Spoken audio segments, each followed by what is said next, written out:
इसलिए हमने मुतालबा किया है कि आप दूसरी राजधानी आप पूर्णिया को बनाने का काम कीजिए। पूर्णिया को दूसरी राजधानी इसलिए बनाइए, अगर मैं कहता हूं सीमांचल के पार्टी हिस्से ऊपर उठकर सत्ता और विपक्ष में जो लोग हैं, अगर इन एमएलए हजरात ने इस मौजू पर आपने साथ नहीं दिया तो सीमांचल की जनता आपको माफ नहीं करेगी, आपको घेरने का काम करेगी।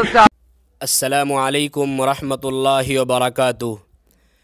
हज़रात नाज़रीन व सामिईन, इस्तक़बाल है आपका हमारे यूट्यूब चैनल अल खैर जनरल नॉलेज में।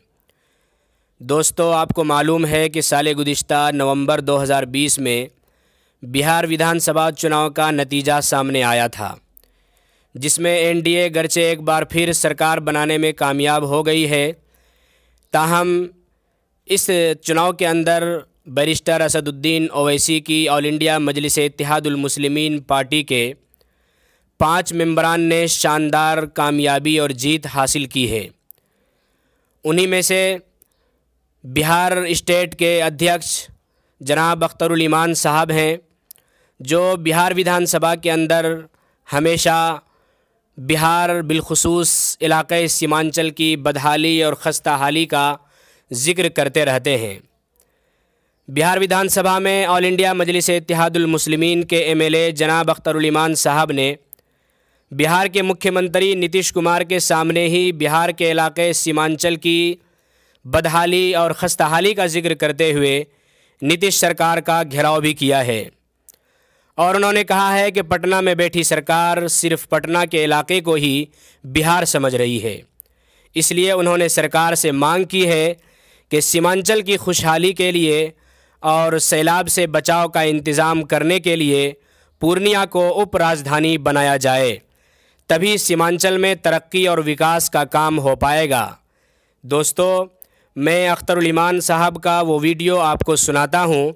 इससे पहले आपसे दरख्वास्त है कि जो साथी हमारे इस चैनल पर नए आ रहे हैं वो हमारे इस चैनल को सब्सक्राइब करके बेल आइकन को ज़रूर दबा दें, ताकि इस तरह की दीनी, सियासी, समाजी खबरें जल्द अज जल्द आप तक पहुँच सके। मशहूर स्कॉलर जोलियस ने सन 1941 के हवाले से लिखा है कि हाउस ऑफ कॉमन में लॉर्ड जॉन रसल ने कहा कि सिंहासन से जो भाषण होता है वो भाषण दरअसल राज्य मंत्रिमंडल का भाषण होता है, मंत्रिमंडल का भाषण होता है। मैं भी समझता हूं, सदन भी, और ये जनता तक भी संदेश जाना चाहिए कि माननीय महामहिम राज्यपाल ने जो अभिभाषण दिया है वो दरअसल बिहार सरकार के मंत्रियों के परामर्श का भाषण है। मैं कोरोना के इस मामले में इस वक्त देश में हमारे डॉक्टरों ने, पुलिस के नौजवानों ने जो लड़ाई लड़ी है, हम उसको मुबारकबाद देना चाहते हैं। बिहार सरकार ने भी अपने पीठ को थपथपाने का काम किया है, लेकिन गवाह है बिहार के लोग कि वो मजदूर जो पलायन करके गए, और माननीय मुख्यमंत्री ने और सरकार ने शुरू दिन से कहा था कि हम पलायन को रोकेंगे, और पलायन को रोकने में क्या सफलता मिली है। कोरोना काल में जब देश के तमाम तर शहरों में बिहारी मजदूर के रोने और बिलखने की आवाज आई तो लगा बिहार का मजदूर 2 वक्त की रोटी के लिए पूरे देश में फैला हुआ है। और जब वो लौट कर घर आना चाहा, वो मजदूर जो आज इस विपरीत स्थिति में भी, आज अगर आपके स्टेट जीडीपी को संभालने का काम किसी ने किया है तो इन मजदूरों ने किया है। ये मजदूर सिर्फ अपने बाल बच्चों की रोटी के लिए नहीं गए, बल्कि बिहार की तरक्की के लिए गए। और अफसोस के कोरोना काल में उन मजदूरों को हम वो इज्जत नहीं दे सके जो उसके हकदार थे। गवर्नमेंट ने कई बातें कही हैं कि इंसाफ के साथ तरक्की, गुड गवर्नेंस का नारा दिया है। मैं समझता हूं कि 15 साल के बाद किसी भी सरकार के लिए जो पेश किया जाता है गवर्नर का खुतबा, वो दरअसल स्टेट पॉलिसी का हिस्सा होता है। स्टेट की पॉलिसी एजुकेशन में क्या रही है, अभी हमारे विपक्ष के कई नेतागण ने आपको आईना दिखाया है। एजुकेशन और हेल्थ में आप कितने जागरूक हैं कि बच्चों को पढ़ाना भी चाहते हैं और 150-150 बच्चे पर भी एक टीचर आप नहीं दे पा रहे हैं। 1 लाख 1.5 लाख की आबादी को भी डॉक्टर नहीं दे पा रहे हैं। आपने गुड गवर्नेंस की बात कही थी। गुड गवर्नेंस कब हो सकता है, जब ये हो सकता है व्यक्ति इकाई है लोकतंत्र की, व्यक्ति को आधार मानकर ही सारी पॉलिसियां बनाई जाती हैं। प्रखंड का आकार क्या होगा, जिला का आकार क्या होगा, यह आकार अपने आप तक तय नहीं किया है। आपने एडमिनिस्ट्रेटिव रिफॉर्म की बात कही थी।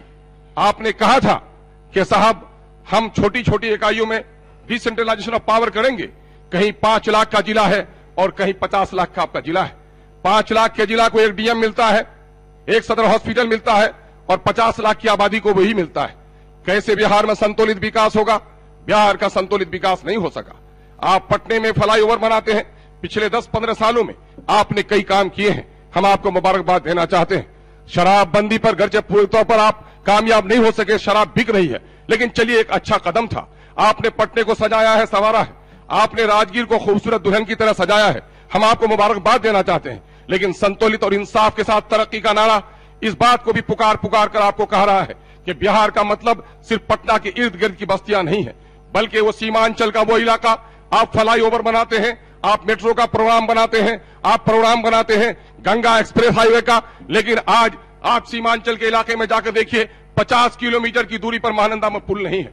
हजारों को लोग बेघर हो गए हैं, उनकी खैरियत पूछने वाला कोई नहीं है। 50-50 किलोमीटर पर कॉलेज नहीं है। आप नारी उत्थान की बात करते हैं, हमारी बेटियां कैसे पढ़ सकती हैं, हमें रोजगार का मौका कैसे मिल सकता है?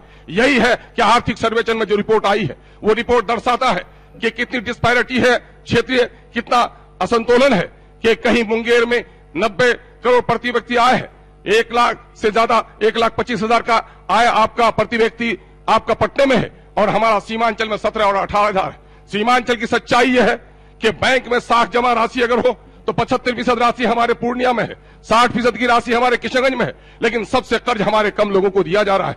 हमारी नदियों में पुल नहीं बन पा रहा है, हमारे घर कट रहे हैं, उसकी खबर लेने वाला कोई नहीं है। इसीलिए सत्ता का विकेंद्रीकरण हो, यही कहा गया था, चाहे राजा का बेटा हो चाहे मेहतर की संतान, सबको मिलेगा मौका एक समान।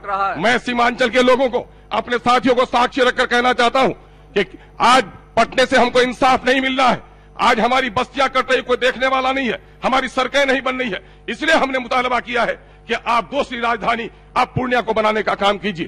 पूर्णिया को दूसरी राजधानी इसलिए बनाइए, अगर मैं कहता हूं सीमांचल के पार्टी हिस्से ऊपर उठकर सत्ता और विपक्ष में जो लोग हैं, अगर इन एमएलए हजरात ने इस मौजू पर आपने साथ नहीं दिया तो सीमांचल की जनता आपको माफ नहीं करेगी, आपको घेरने का काम करेगी। सिर्फ ये एमआईएम का मुतालबा नहीं है। महोदय 2 शब्द कह लेने दीजिए, दर्द की गाथा 2 मिनट समय चाहिए आपका महोदय, ले लीजिएगा। सत्ता पक्ष ने बहुत अपना बयान सुनाया है, दोहरा कर वही बात कहेंगे। मैं बिहार की पीड़ा कह रहा हूं, बिहार के जनता के दर्द को आपके पास बयान करना चाह रहा हूं कि महोदय आज लगभग 6 लाख से ज्यादा लोग कैंसर के बीमार हैं। आज हाई कोर्ट में 52 जज की जगह पर 35 जज रह गए हैं। लगभग 30 लाख मुकदमात गांव में पेंडिंग पड़े, जेली कोर्टों में पेंडिंग पड़े हुए हैं। 1,78,000 मुकदमा हाई कोर्ट में पेंडिंग में पड़े हुए हैं। पूरे बिहार की दशा क्या है? पुलिस के नौजवान बहाल नहीं हो रहे।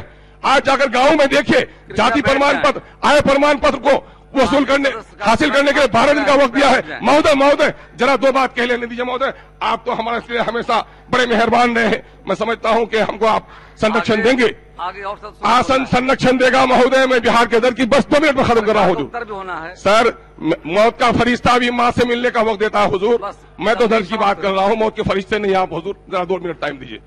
मैं आपको बताना चाहूंगा महोदय कि जो कुछ उस इलाके में हुआ है, 10,000 करोड़ क्या आपने खर्च कोरोना में, ये 10,000 करोड़ कहां चले गए महोदय? हम आपसे कहना चाह रहे हैं महोदय कि फ्लड का मामला हो, माइग्रेशन का मामला हो, गुड गवर्नेंस का मामला हो, सारा फेल है। एक आखिरी बात कि पिछले 10-15 सालों में अकलियतों पर खौफतारी हो गया है, मॉब लिंचिंग हो रहे हैं। गवर्नर के खुतबे में अकलियतों के हवाले से कोई बात नहीं आई है। अगर ये हुकूमत करना चाहती है, अगर न सुनेंगे बात तो एक आखिरी बात सुन लीजिए हुजूर, मैं टैक्स देता हूं, मुझे हिस्सा नहीं मिला, छीन कर मेरे हिस्से का चिराग, 1-2 पंक्ति हुजूर, छीन कर मेरे हिस्से का चिराग अंधेरा मेरा मुकद्दर कर दिया, उजाला था जिस नगर में मेरे हिस्से का चिराग भी उसी के हवाले कर दिया। बहुत बहुत धन्यवाद।